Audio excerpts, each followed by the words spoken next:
Okay, ayun. So hello mga boss, long time no vlog ano, at welcome back again na naman sa ating channel at sa panibagong video tutorial na naman. Bali yun, maulan nga pala at nandito yung ating NMAX and may problema siya mga boss. Ayan, kung mapapansin nyo, umilaw yung kanyang check engine and binuksan ko na nga pala yung kanyang takip dito. So may dalawang screw lang naman to, saka gamit lang tayo ng Phillips screw positive. So ma-access na natin yung battery nya. Napakalikabok pa nga. Okay, well wait lang, may kunin lang ako. Ayun, so bali meron nga pala akong battery tester dito mga boss, 12 to 24 intelligent battery tester. So check muna natin yung battery health nitong ating NMAX kasi nga duda ako na off muna natin. Battery lang to kasi simula nung napunta sa amin to, hindi pa siya napalitan ng battery. So check muna natin. Take note nga pala mga boss, magkaiba nga pala yung pagtetest ng battery gamit yung voltage tester and dito mismong battery tester natin. So dito kasi makikita mo talaga kung healthy pa siya. So tanggalin lang natin yung cover.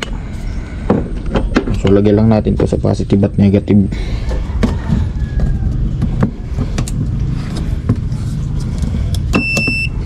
So ayan, umilaw na mga boss. Set natin sa motor, enter. Ilan ba yung amps nito? So pwede naman to sa 30. Set natin sa 30. Checking. Ayan, so replace na siya mga boss. Yung health nya, ayun, yung health nya 68.65. ayan, RI. Yung voltage nya mga boss, okay pa naman yung voltage nya, pero yung healthy mismo ng battery, yung condition mismo ng battery, 68.65 na lang. So ibig sabihin replace, nagpapapalit na yan. Ayan, di pala nakikita. Okay, so yung pinaka health ng ating battery is 68.65 na lang. So ibig sabihin nagpapapalit na yan. Pero yung voltage niya, kung mapapansin nyo, 12.79, goods pa. So huwag kayong magbe-base dyan mga boss. Mas maganda talaga kapag mayroon kayong battery tester katulad nito. Ayun, so 42 amps. Okay, so nagpapapalit na siya. Ayan, nagpapa-replace na siya. So mas mainam talaga mga boss kung meron kayong ganito. Marami kasing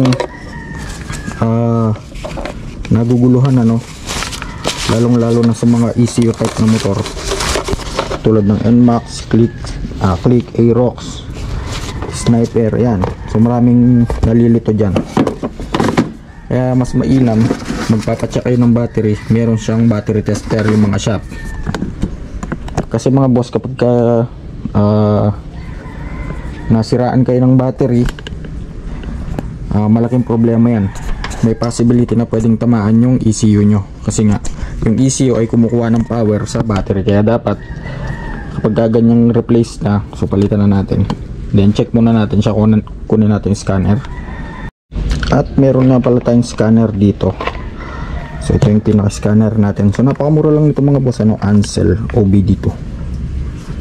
Tapos meron tayong adapter, syempre saksak na natin to. Pwede ito pang motor at pang sasakyan. So dapat bibili rin kayo nitong 3 cable na to. Saksak lang natin. Okay, open natin syempre. Yan, hanapin lang natin itong kulay white na ito. Itong socket adapter. Ayan, so buksan lang natin to. So papunta na nga pala itong mga boss sa ating ECU, Yun. So natanggalan natin yung takip. At isaksak natin ngayon yung 3 pieces.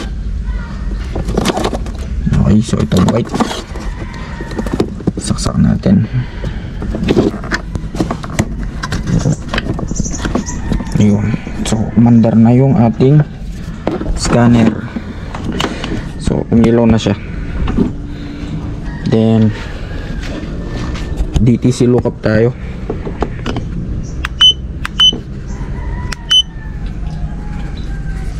Escape, back natin. Try natin sa OBD scanning.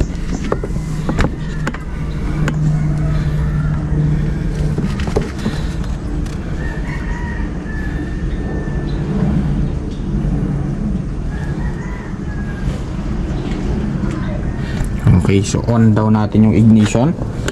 So on natin yung sudan.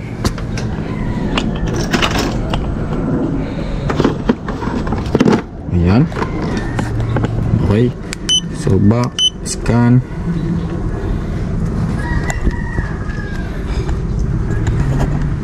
So napakalaking tulong talaga mga boss kapag may sariling gamit kayo, no? So napakamura lang nito mga boss. Ayun, so meron tayong nakitang code. So P0560 system voltage mga boss. Yan. So ibig sabihin yung voltage is nag-drop. Yun nga yung battery ng ating NMAX. Ayan, P0560. So try natin i-search ngayon.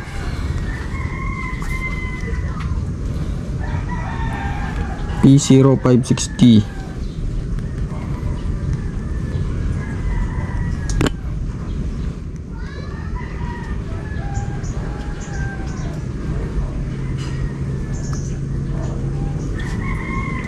Okay.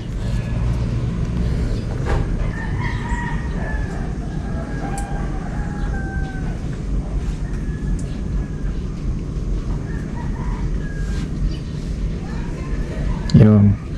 So battery light, ang sabi dito, what are common symptoms of a P0560 code? Ayan, ang sabi dito, the P0560 code can be accompanied by many symptoms including illuminated check engine, illuminated battery light, stalled engine upon idle. Okay, so yun nga. So try natin i-delete.